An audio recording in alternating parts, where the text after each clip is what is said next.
Hello my dear friends, welcome to my new blog. आजची सफर अंबाजोगाईला. हा अंबाजोगाईचा आंबा सहकारी साखर कारखाना, ज्याचा की मी पण सभासद आहे. जाताना गाडी रिझर्ववर लागली होती, त्यामुळे पेट्रोल पंपामध्ये गाडी घेतली आणि पेट्रोल टाकलं. पेट्रोल टाकल्याच्या नंतर अंबाजोगाईमध्ये पोहोचलो. ते म्हणजे Devgiri multi specialist hospital Sable सरांचं आहे. त्या ठिकाणी रजिस्ट्रेशन वगैरे केलं आणि थोडंसं वेट करत बसलो. या दरम्यान काकांचं लक्ष काय माझ्याकडे नव्हतं. मग शरददाजींनी आम्हाला आतमध्ये बोलवलं. त्या ठिकाणी काकांचं लिव्हरमध्ये थोडंसं पाणी झाल्यामुळे त्या ठिकाणी नळी टाकलेली होती, ती आज काढायची होती. 2-3 दिवसापूर्वी आम्ही व्हिजिट केलेली होती. मग काय दाजींनी त्या ठिकाणी गोळ्या वगैरे व्यवस्थित दिल्या आणि मुरुडच्या दिशेने निघालो.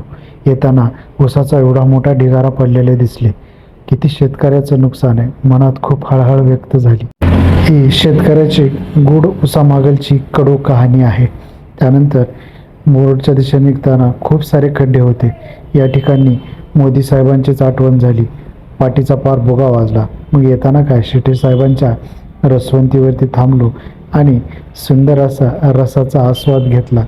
नेहमीप्रमाणे थकवाच निघून गेला. त्यानंतर क्लासवरती आलो. क्लासवरती अबॅकसच्या ॲडमिशनसाठी इन्क्वायरी आली होती.